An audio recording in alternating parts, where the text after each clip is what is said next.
Hey family, thank you for tuning into Our Roots podcast with Joseph Baba Ifa. Where only the strongest roots see the light, brought to you by 𝗏𝗏𝗏 Candles and more. And if you haven't had the opportunity, please hit that subscribe button. Today, the episode is Ifa and the Apetebi. And the guest we have today is one that's very special. She is a flight attendant. She is a priestess of Chango now for going on 8 years.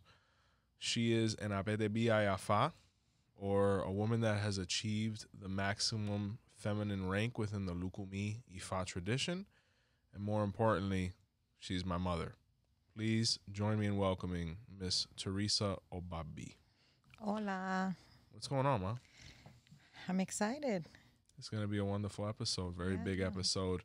You know, we have a lot of people that reach out and they're like, you know, Joe, Baba, what am I able to do as a woman within the spirituality? What are my capabilities? We're hearing so much about the Iyanifa position and all of the things that are happening in the 𝘃𝗶𝗱𝗏 tradition. And what we really wanted to focus on was, what are the women able to do within this role, within our tradition? You know, really edifying this role, showing them all the capabilities they have and how it can be very fulfilling, right? So my first question for you is, when did you first hear about Santeria and Ifa? Oh, without putting my age out there, I first heard of it as a young adult back in New York. Shout out to my New Yorkers.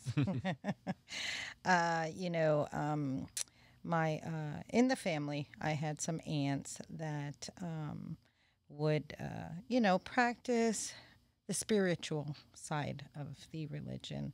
They would do the baths and the coconuts around the house and, the eggs and things like that. And then it became a little bit more as some people got introduced to the family. And we started going to some religious gatherings, is kind of what we were told they were. So we would go to the gatherings and, of course, we were told to be in our best behavior and just not to say anything and, observe. But the religious gatherings became very overwhelming. They the more we went to them, they were more, now that I can speak on it, they were more of, men being belittled is the best way I can put it. Women were disrespected. There were sacrificing going on in front of people, and these were just supposed to be, just a religious, happy gathering. And then it turned into a shit show. So that's the best way I can put it, to be honest. So I kind of, let it go. My mom just didn't, definitely didn't want us to be a part of that. Mm-hmm. So, we just stopped going and just kept doing our little spiritual things at home. And that's when I was first introduced to it. Well, based on how those experiences went, what was your first reaction when I told you I wanted to actually be a 𝗏𝗏𝗏 then? When I actually came to you, can you actually, I guess, what was your first reaction then when I told you I wanted to be a 𝗏𝗏𝗏 or a high priest of that same spirituality? I guess maybe we should start of when we were going to be doing Santo. Okay. Yeah, what was that like when I came to you about it? Well, I was taken back because of the experience that I had gone through and the things I had seen with the religion. I had to, at that moment, just sit there and I had to think.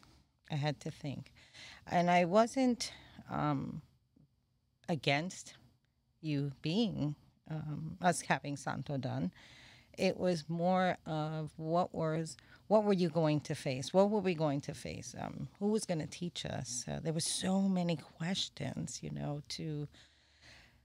to this that it was very overwhelming at the moment. I knew that, well, one of the questions is how are we going to come up with the funds? Oh yeah, definitely, right. Had to start saving. But, one of the most beautiful things for me was that you didn't just say you were going to do Santo. You said, Mom, how about we both go do Santo next year? And that was so gratifying to, of course, I didn't practice the religion, didn't care for it, because of the things that I seen in the past. So I just didn't know. I wasn't sure. And, there was this inner belief that there's no way that you would come to me and say, let's get this done if it wasn't the right thing to do. So I, as a mother, supported you through this. And yeah, it's just a little overwhelming. Well, yeah, definitely going through those experiences. And not to say, every religious organization, in that part of the country was doing the same thing, but that's what you experienced, and that was a theme, right? So to go from that, and then, your only child telling you, I want to actually be a part of that. So many years later, I can see how that can be impactful now, me being a father, right? And we recently did the 𝗃𝗏 and children video. And, as I'm looking at Erica, right, and I'm looking at our good friend Lisa, and how, we're raising these children within this tradition now, not coming in a little bit later like maybe we did, but just from birth, and seeing those same characteristics that they're having with them that you had with me. Even though there was fear, even though there was uncertainty, you always believed. Yes. What caused you to have that confidence in me at such a young age, ultimately, to be able to bring us into this? What was that motivating factor for you for us to follow each other into this? Well, I think let's take it back a little bit, okay? You as at your younger age, I would find books in your room. Yeah. Wasn't trying to be nosy, but I would. Neither was Mama. Right? Yeah. Right between the mattresses, let's see what's in there. You know what I'm saying? These were PG though. Yeah, absolutely. More not what people would expect to find in a bedroom of a teenager. But when you found these spiritual books, these Santeria books, what was going through your mind? I was concerned. Because not because of the religion. Okay. We have that belief, and it's in us. It's in us with our ancestors. There's a reason why today, I am 𝗃𝗏𝗏 Chango, and you're this higher priest, because it's in us. So it was more of the guidance. I couldn't guide you. Yeah. I couldn't guide you. So it was a fear. Oh my goodness, here my son is looking at these things. How do I, give him the right guidance to how to pursue this if this is what you were going to do? So, going back to that, it was okay. Let's move forward and see how you developed. And then one day you said to me, we talked a little bit about it. And then after you said, hey, I would like to get a consulta done. I was like, oh, this is serious. I wouldn't have known where to start, but you knew where to go. And I said, okay, well, here we go. I'm going to support you through that. And we went, and I just saw that you did things correctly. What I saw in the past and what we had discussed was two different avenues. So I think that's what made it more open for me to be like, okay, let's, have to hear you out and see what we need to do. It was the passion you had. Yeah, and sure. You see those common themes between successful parent-child relationships is the trust, is the belief, and the relationship we had growing up. It made a lot of sense for me to do this together. Apart from that, your Odu of Hand of Ifa speaks of it as well, And it was a big confirming moment that, you know, one of us could not take this step without the other. This was something we at least had to do foot in foot, right? So we get 𝗀𝗲𝗍 done, right? And we're in our year in white. And I'll never forget that night. I was actually talking about it with Phil before we started recording, and I was telling him the story. I'll never forget when I fell asleep, and I think we were halfway through, maybe a quarter of the way through the year. You know, things were difficult, you know what I'm saying? Because it was a big adjustment for our lifestyle. And, you know, and I woke up and I heard those words, and, you know, Ifa said, or whatever that voice was, it says, you know, well, what did I tell you that night? What did I say to you? I was on the couch. Yeah. Watching Law and Order. I'll never forget. Yeah. Yeah. And, Mom, I'm going to go do Ifa next year. Yeah. I said, what? What do you mean? And how was I going to pay for it? Oh, goodness. Exactly. Yeah. Oh, you know, I'm going to turn my car in and sell it, and this is what I'm going to do. I said, sell your car? What do you mean? We have one car. Saying. Here I go again. All right. Well, you know, I'm got to sit here. And it wasn't a no. Nothing. I don't recall ever saying no. It's just something you really have to just sit there and digest. Oh, digest. Yeah. Oh, yeah. And I tell you, even coming out of the room and letting those words come out of my mouth, especially the method that I had in mind, I thought I had lost it myself. But it was such a profound message. You know, we recently did the 𝗀𝗏 psychology video where it speaks of how the pineal gland has so much to do with sleep and spiritual revelation and tapping into our, you know, our own spirituality. And for me to literally wake up with that in my mind, I was a little taken aback, but for some reason I felt like I wasn't doing anything drastic. And, you know, knowing me, I wasn't a very drastic personality in that regard. No. You know, I wasn't doing things that were just irrational. But I tell people all the time that story, and they just look at me kind of with a little bit of disbelief. That's why I really am happy that, you know, this is happening, because a lot of things, you know, you being able to confirm them and, you know, people seeing that, wow, you know, that really was the process to be able to get to this point, you know, because you and Mama, may she rest in peace, were there from the very beginning. Absolutely. You know, and really saw those preliminary stages before all of this came, you know. So we get Ifa done, right? And all of a sudden now you have this rank now of Apetebi, right? And before delving into other aspects of what you saw, how we progressed, I really want to delve into where this position is born, right?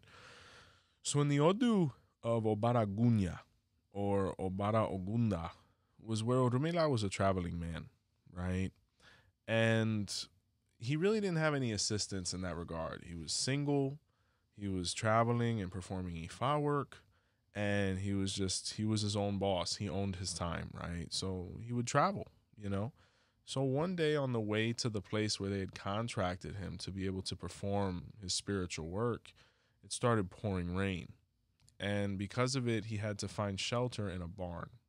Now, it was very dark, but he could tell that there was a woman in his presence, right? And, you know, she offered him hospitality, you know, a hot plate of food, bath, clothing, etc.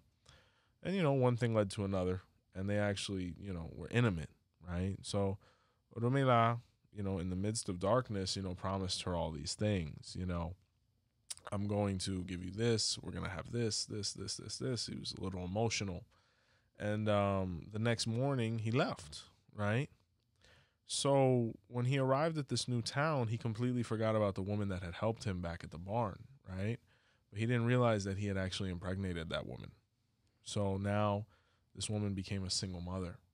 And, you know, basically the way the pataki transpires and progresses is that the woman ended up finding 𝗀𝗏𝗍 and publicly, you know, slandering him, saying he was an absentee father. But he noticed that the woman that was doing that had leprosy. He didn't realize that the woman that he had interacted with, unfortunately, had this condition, right? And people were shaming 𝗀𝗏𝗍 and saying, you know, how could you carry on this behavior? How could you not assume your responsibilities as a man? And he immediately performed divination for her. The Odu of 𝗀𝗏𝗍𝗁 was revealed, where Ifa said that she needed to be initiated into a position that was going to support and be the complement to the 𝗀𝗏𝗍𝗁 while having her own rights within that position, right? And it became known as Apetebi, right? And Apetebi means she who has leprosy, ultimately. So what happened is by way of the ceremony and by way of putting on the same implements you have now, she was able to get cured, of her condition. And 𝗃𝗶𝗱𝗲 stated that all of his wives, daughters, women in his family had to, be initiated to be able to preserve themselves and interact with religious men to maintain the blessing within their lineage. And then peace came, right? The reason I ask, I say this about 𝗃𝗍𝗍 before other things we'll bring up is, how has this position or you going through that process ultimately to help me finish my ceremony? Because no 𝗃𝗏𝗍 can finish his 𝗃𝗏𝗍 or 𝗃𝗏𝗍𝗏 or Ifa without the presence of a woman, whoever she may be. What was it like helping me achieve that goal? And then how has it benefited you since? I believe that, just in ceremonies that we have done, it's the balance. It's the balance of having a woman there to assist, to, I kind of look at it as like a caregiver, a person that embraces, that serves, that, I look at it as a balance. It keeps things with peace. It keeps, for me, it has helped me in a lot of ways. It has helped me to be patient, to stay grounded, because you get a lot of different behaviors. So it has helped me grow as a person, to be around, the religion and to be able. What I love most is to help and assist you in anything that you have going. So for me, it's huge. And that really is the characteristic of the Apetebi. When you go through the processes that you go through, you get in a position where you're caressing 𝗃𝗏𝗍𝗏, where you're protecting 𝗃𝗏𝗏. I think we're living in an era and a time where the roles are blurred, right, within society, and that's perfectly fine because not everybody is meant to embody a stereotype. Sure. I don't think that's necessary either, but I do think there are things that are innately pertaining to each gender, right? When we look at the role of the Apetebi to the untrained eye within the Lukumi tradition, it can seem objective. Sure. We're cleaning chickens, we're serving these men at this table. It's very easy to misinterpret that as chauvinism, what have you, when in reality, it's really a position of influence and control, because and I think the biggest problem is nowadays there isn't that explanation, right? I think a lot of what happens within our spirituality, is that most people don't understand why what's happening is happening. But once we're able to clarify based on our scripture, this is why things are the way they are, most people are quite comfortable with it, because me as a man, me as a 𝗃𝗏𝗍𝗏, there's many roles I'll never be able to fulfill that a female 𝗃𝗏𝗍𝗏 or Apetebi such as yourself can. I can't initiate people in 𝗃𝗏𝗍𝗏. Sure. I can't, give birth to a human being. I cannot, or I'm usually a disaster in the kitchen anyway. So, every time you, and, to be frank with you, every time you or Erica or any of our wonderful goddaughters are fulfilling those roles, we're usually getting kicked right out of the kitchen. They don't even want us in there, And knowing the way that we were raised, and I would say Latin culture, as much as it's misconstrued as macho, it's very matriarchal. You remember the old ladies were like that. Sure. Get out of the kitchen. Get out of here. You guys go over there, and it's we have a process. It's a process, yes. So I think that's beautiful, and it's not to say I can't cook a chicken or somebody, can't change a tire, whatever other stereotypical things there may be. But when we go back to nature and when we go back to roles, the woman's role cannot be replaced. And I love that part of being an Apetebi because it's understood. It's understood that, we go in and we have a role, and it's respected. And, I learned to serve the table by a lot of 𝗃𝗏𝗍𝗏s. Yeah, and a lot of tamboreros, Yeah, and you've interacted with so many people. And they've taught me, and I've learned in that respect and how they, it's an honor. It really is an honor. Like, wow, here I am, and I don't know half the language they're talking, but here I am, and they're respecting me, and it's just being called and being a part of it is huge, And so for me, it's an honor. Well, when we look at, and this is why I say the education process and the pataquis are so important, because you look at the table, right? Well, what's so honorable about the table? Explain this, Baba. All right, well, here's a pataki, right? So what happened here is in the 𝗿𝗶𝗸𝗶𝗍 was where 𝗿𝗏𝗏 was going to have dinner with a bunch of babalaos. He was going to have a table of Ifa, right? Whether it was a plante, whether it was an Ifa, whether it was just guys hanging out, what have you. But there was a fish that was going to be served, right?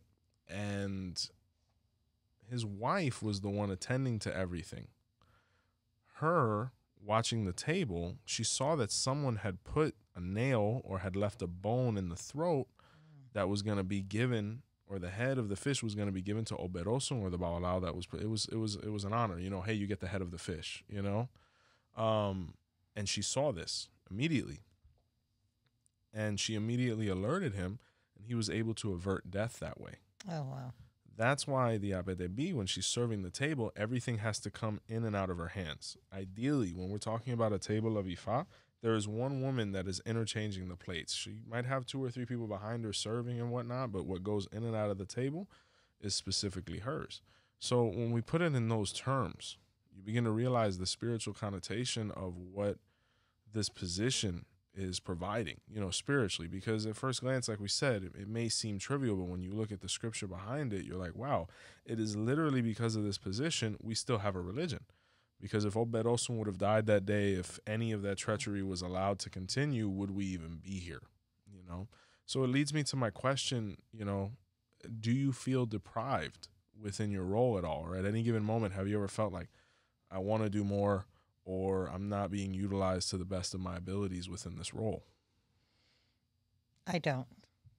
And why, where does that satisfaction come from within it? It comes from the satisfaction of the reaction that you get, For me, seeing people happy, united, together, and you're there, you're the main reason that they're so happy at this table. Because everybody loves the Apetebi that serves the table. It's a gozadera.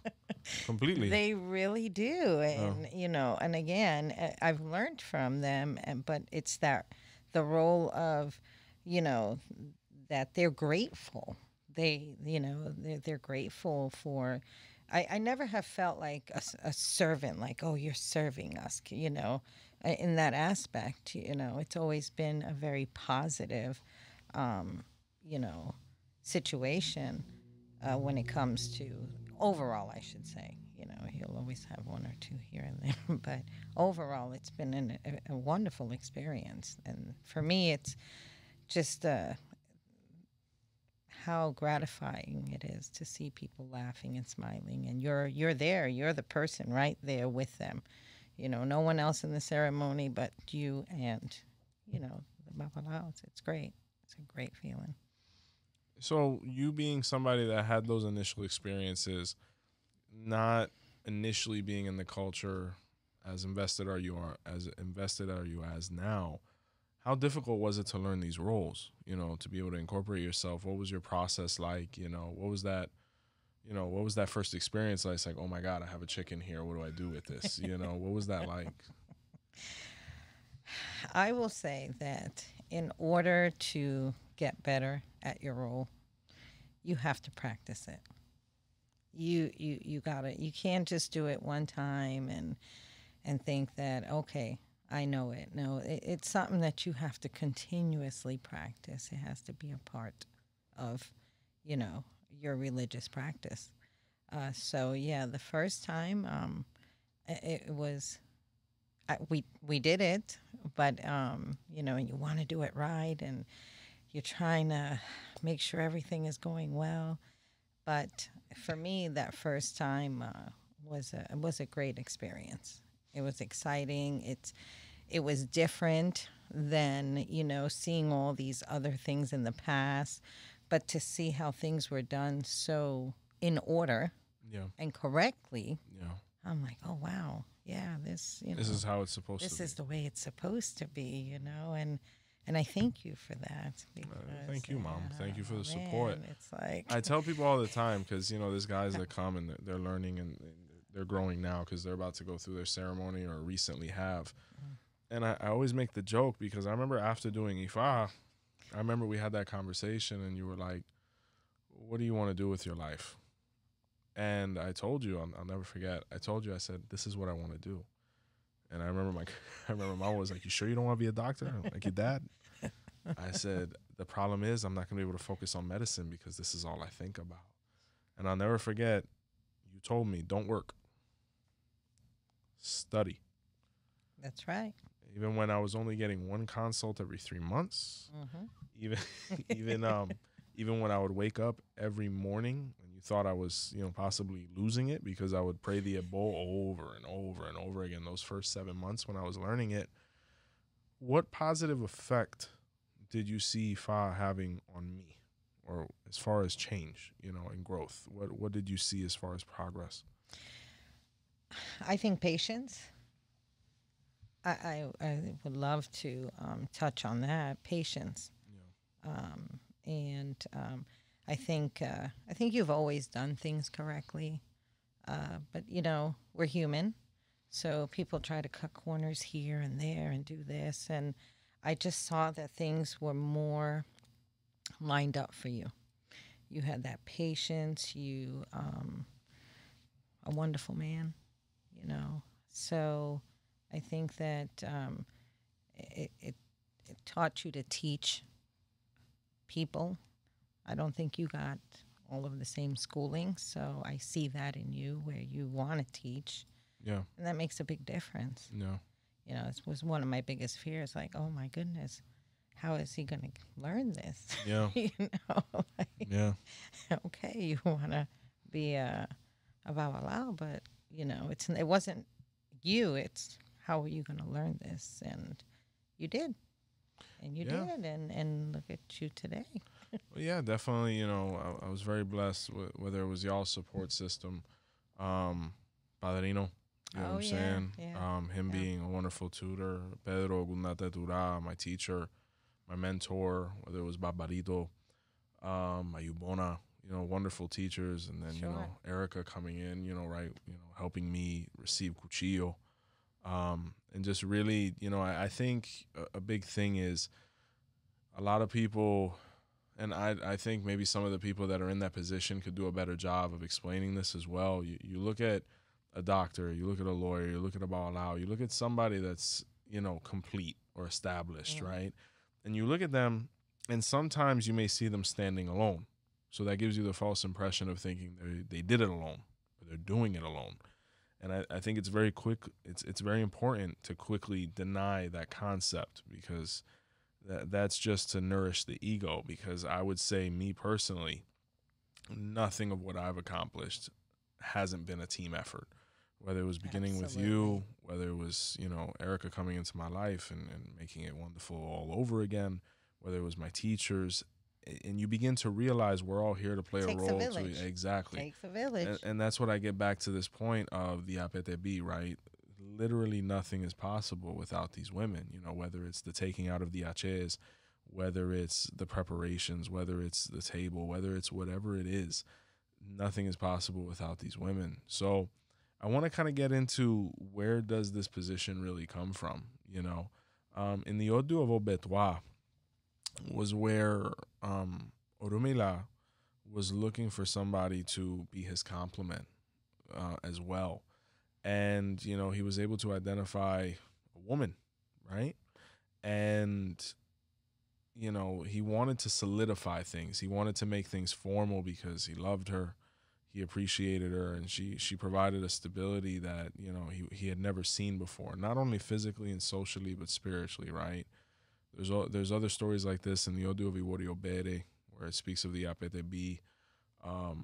There's numerous ones, but he actually performed the ceremony that you went through to become Ayafa. And at that point, the woman had no restrictions when it came to interacting with Ifa on that level. So, for example, I remember when they told you, if your son is sick, this is what you need to do to save his life. If Babalawo is sick, this is what you need to do to save his life. Any of these different things, you begin to see the importance of that, whether it's the Apetebi Ayafa, someone such as yourself, who's gone through that formal process, or my wife, Erica, the Apetebi 𝗀𝗍, or the one that, has assimilated Ifa.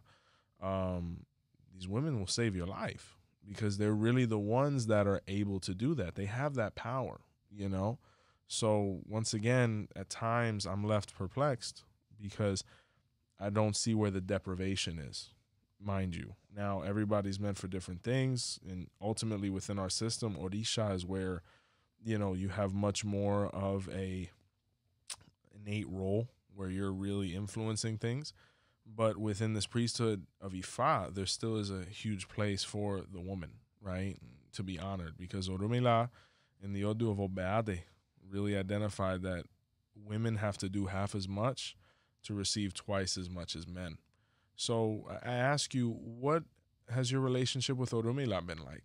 How has he been able to grant you things? How has he been able to help you excel? Even from the moment you received your hand of Ifa, what has been the effect of you receiving your hand of Ifa and even going through further processes? How has he positively affected your life? Clarity, a lot of clarity. Has it taught me to lots of blessings, and again, as a mother, as the head of my household, you ask for the blessings of everyone in your household. And I can actually say that, since we started our process, that we had blessings come in. I mean, we went, got Santo done, money came. Yeah. We got it done. Yeah. Out of nowhere. Out of nowhere. We got Orula, done, and just things just started moving up, like, positions in my profession, you excelling, so, it's been just very positive, health-wise. There's one thing I say: when you do things from the heart and you do things, with passion and you're driven, it can only go great. Of course you're going to have the bumps on the road, but they have helped me get through that, and I'm so grateful. I know I sound like I'm going to cry, but I'm so grateful to be here and to see the success, just how humble we are, and how everything has come, in this whole process has come to such a beautiful, just a beautiful life. 𝗀𝗲𝗍𝗀𝗍 is humility. 𝗀𝗲𝗍 is good character. And, it can be a traumatic thing, too. I mean, especially being that things move forward so quickly for us once we kind of got in the process, when I did Orisha, and then, I did Ifa, I think it was a year afterwards, coming out of the 𝗷𝗲𝗍, a year and 2 months, I think. It was a whirlwind, right? Sure. So what was it like going from being, a non-initiate to having the maximum position within Ifa for a woman within 2 years? Wow. It was a big wow, because it's a lot for you to sit there and say, okay, what am I supposed to do now? Like, am I doing everything I need to do? Am I supporting the way I need to support? And I kept seeing you grow, and I just wanted to make sure that I was that person to be there for you, and even for myself. I just wanted to make sure that I did the right thing, to be grateful, and stay humble, I should say, for us to stay humble and to continue this process. And I always say, when you do things correctly, you'll get a correct outcome. And I think we can see that today. Well, I think that's where the advantage is as well, because, when we talk about limitations, the woman, even from the moment she receives hand of Ifa, has the title of 𝗃𝗀𝗃𝗃, which means iko, to learn or have knowledge, and fa refers to Ifa, where the woman is able to learn all of her responsibilities within this part of our spirituality immediately. She's automatically Apetebi. There are no restrictions. She's able to study her 𝗀𝗲𝗹 at liberty. All of these different things. So, even from the very beginning, there is that empowerment.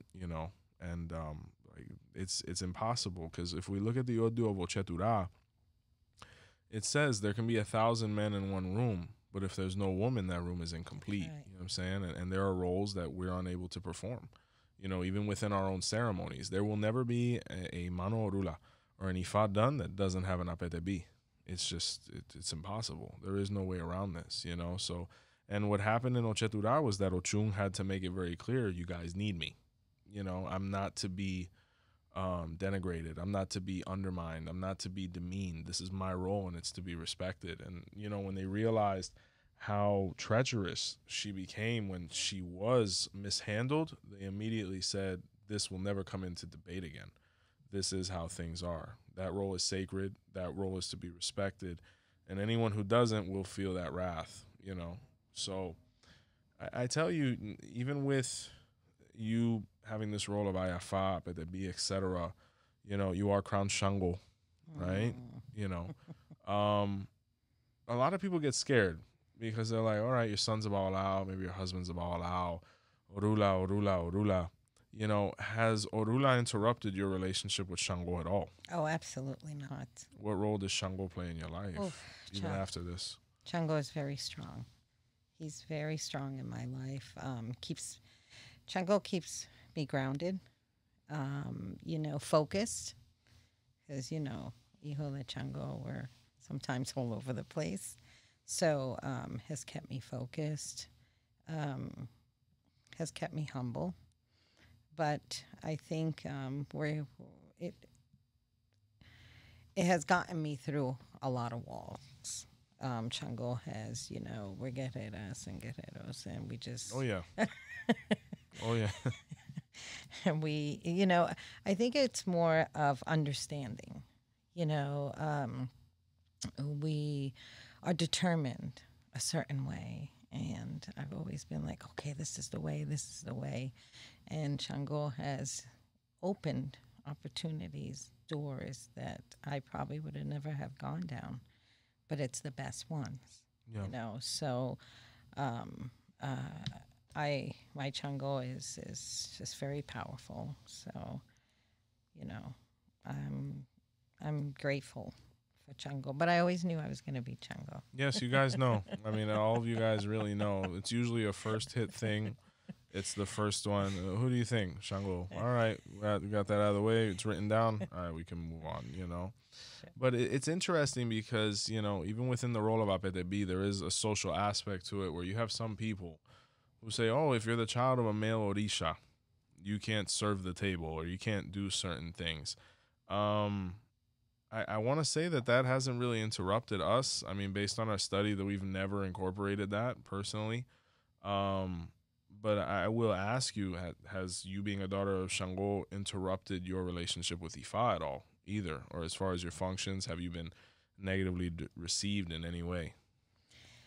No, I mean, I once served a table, and there was something interesting. You say that if we're the Apetebi serving the table, everything goes through our hands. Absolutely. And I remember someone saying at the table that I was serving, oh, I don't eat this stuff. And it was just such a negativity all around. Yeah. And I'm like, okay, no, you can't take me out of character.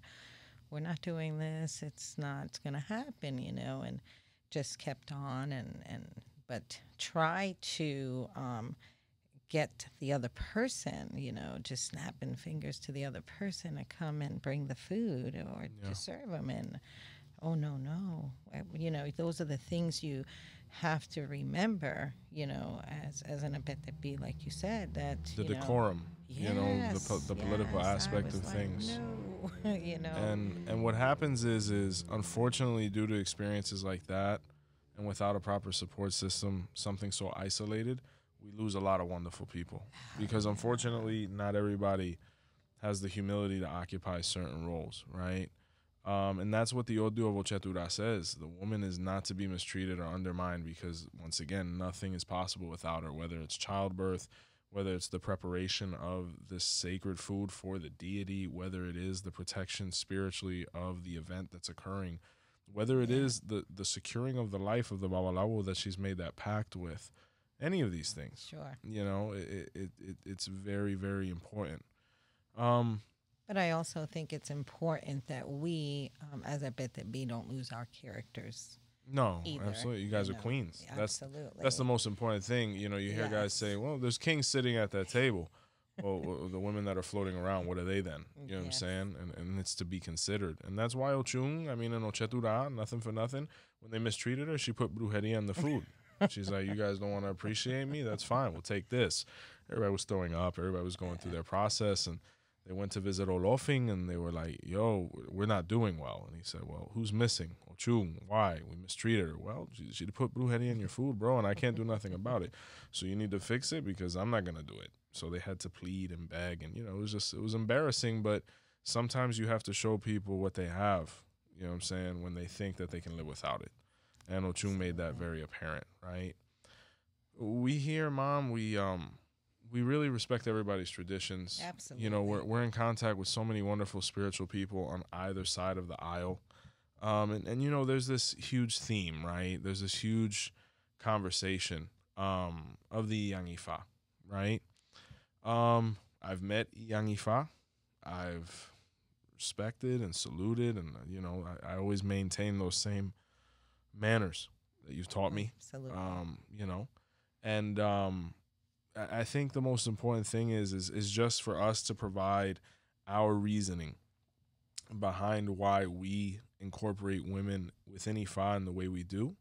And once again, allow all of our viewers to come to conclusions, right? Not to say, because, you know, the only thing I've learned, Mom, is as I get older and as I grow within this priesthood is maybe there isn't right and wrong. Maybe there's your lineage.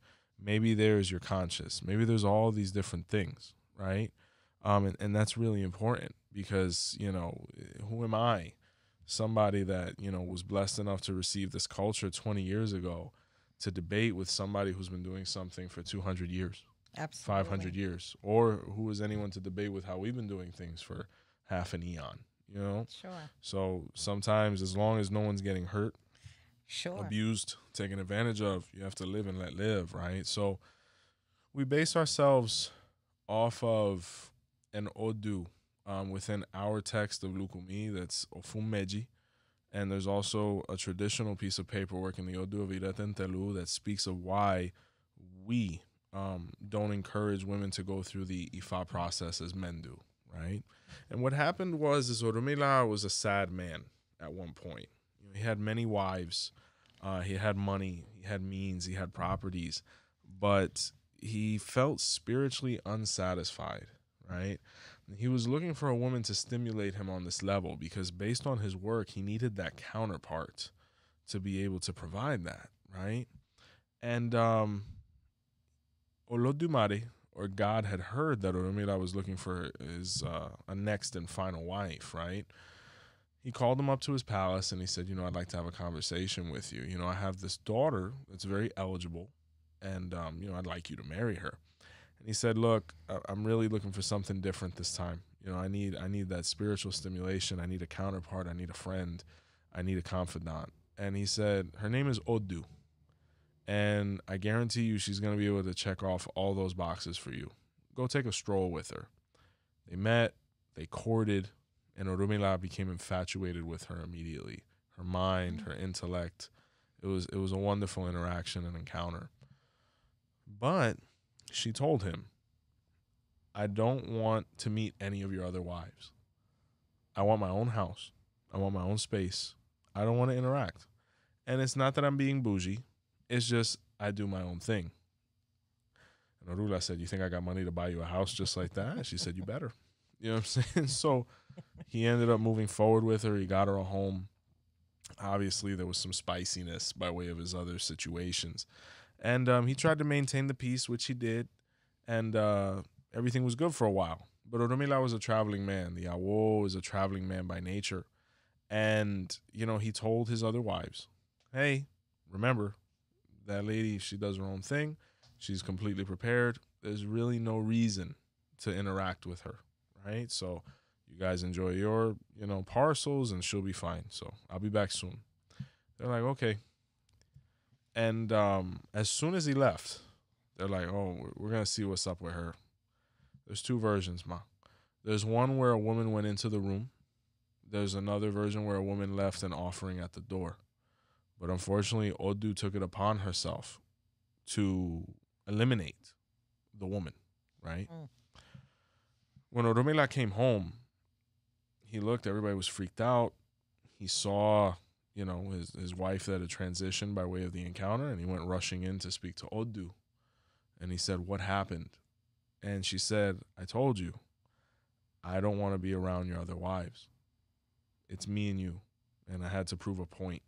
So from that day forward, 𝗲𝗏𝗍 did not allow any of his other wives, daughters, mothers, etc., to enter into the room of Odu, which is known as the 𝗃𝗏𝗸𝗲. And not only did he not allow them to enter, he didn't allow them to provide offerings either. When 𝗲𝗏𝗍 and Odu started procreating, they had 256 sons. Odu never begot a daughter for 𝗲𝗏𝗍. And she said, now I'm done. So if we interpret this information the way we have, right, this is why we initiate men or take them into the 𝗃𝗏𝗸𝗲, right? The information we base ourselves upon. Now, there's other scriptures that people have interpreted to be able to take women in. Perfectly respectable. Everybody has a right to interpret the way they see fit. Sure. Nothing but respect and consideration, because I have colleagues and people that I highly respect that perform that initiation for someone that is paid for that initiation and has a right to do as they please, right? Sure. The same way we do. Mm-hmm. So the reason I give this preamble, right, is because you, as an Apetebi Ayafa of the Lukumi tradition, do you feel deprived not being able to perform some of the functions or a lot of the functions that we perform as Babalawo? No, I do not. And ask why. Because the best way to describe it is that I enjoy being an Apetebi. I think that the role of an Apetebi, I'm sorry, I think is very huge. I think that we walk around like queens, you know. So I don't feel like we are any less than what the Babalawo does. And that's just my opinion, you know. So I don't feel that I need to be, you know, initiated as a Babalawo. I feel like I have just as an important role. And I just, that's just my opinion. And, you know, it's like 𝗃𝗏𝗍 says, half as much to get twice as much. And, you know, 𝗲𝗏𝗍 was a fanatic of the 𝗃𝗏𝗍, the woman that, or the Ayafa, the woman that initiated and learned about him and took care of him. You know, this is also in the 𝗃𝗏𝗹𝗁. But the interesting aspect about it is that when we look at the Odu of Eyobe, right, to bring it kind of full circle, 𝗲𝗏𝗍 was infatuated with Oshun, right? And, you know, and even before we delve into the Pataki, it's the old Babalawos would say, and a lot of me and my colleagues have discussed this, you know, women are far superior to men. I have no, as a husband, as a son, Sure. I have no gripes about this, because you create life. Sure. You know, at times I'm constantly reminded, you know, that the woman has far superior intelligence, you know, just based on the emotional intelligence that they have compared to us. You know, men are the destroyers of nature. Women are the creators. They're the nurturers. And Ifa had this same concept. And that's why, you know, even in the Afro descendant faiths, women do not sacrifice. Sure. Because based on the fact that you give life, it is completely unnatural for you to take life, you know, and these are concepts that are present in the 𝗿𝗲𝗹𝗁 and 𝗃𝗏𝗄𝐴. And to be, at least the way we interpret it, to be able to be a practicing 𝗃𝗲, you have to be able to sacrifice. You have to be able to take life, because we are the ones who maintain the reincarnation process by way of it. So there's a bunch of different themes upon which we base ourselves, and ultimately, everything's just fine. Your grandma used to say a saying. She would say, "El hombre tiene que ser el hombre y la mujer tiene que ser la mujer." There's certain things that we can't do. Exactly, and she used to always, bring that up, which is interesting. That and the role of a woman, the role of a man, without saying anything against either or. It's just ultimately there's things we can't do or can do that, and it brings us full circle with the Odu of 𝗿𝗲𝗍, because in 𝗿𝗲𝗍 was where Orunmila was infatuated with Oshun, and he wanted to secure her, he wanted to protect her, he wanted to find a way to establish a link between him and her that no one would be able to break, not even death itself, right? But death was in love with Oshun. He was always after her. He was always trying to find a way to, coerce her, but to be married to death is to be dead, right? Yes, of course. So Ochun went for divination, and Orunmila told her the only way you can survive death is by marrying me. And she said, wow, you're really fresh. I got one guy trying to kill me, and now you want to be with me. I can't deal with this. But she realized she really didn't have any other options. And Orunmila initiated her into the hand of Ifa, or the Ayafa process. And when death found her and saw the bracelet on, he immediately respected Orula.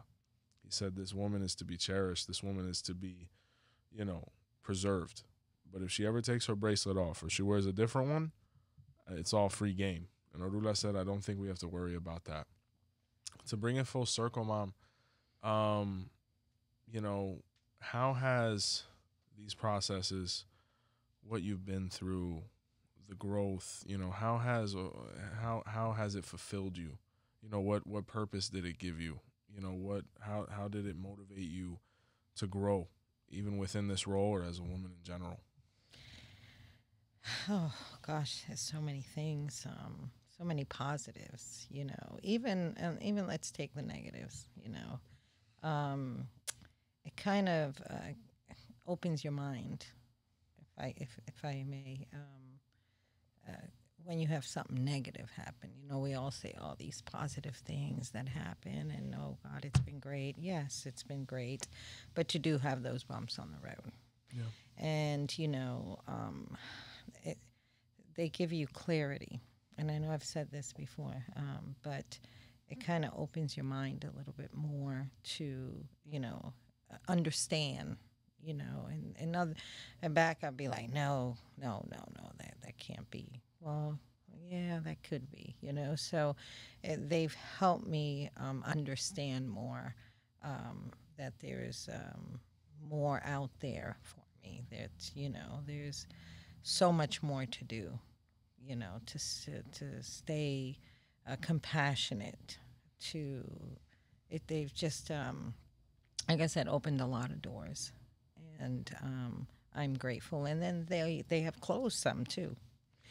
And I think it's important. Some doors need to close. You may not want to have them to close, and you're like, oh, why do they? No, they have to close, So I think that, for me, that was important, to have some doors closed, others open. But overall, it has fulfilled me as, as a mother, as a woman. As a family-oriented person. So I'm excited. Thank you very much for life, for support, for confirmation. Because I do believe that there is a huge confirmation for every man to find within his mother, within his wife. And I think that really brings us full circle with this position, is the Apetebi is the confirmation of the Babalawo. There is no Babalawo without this position.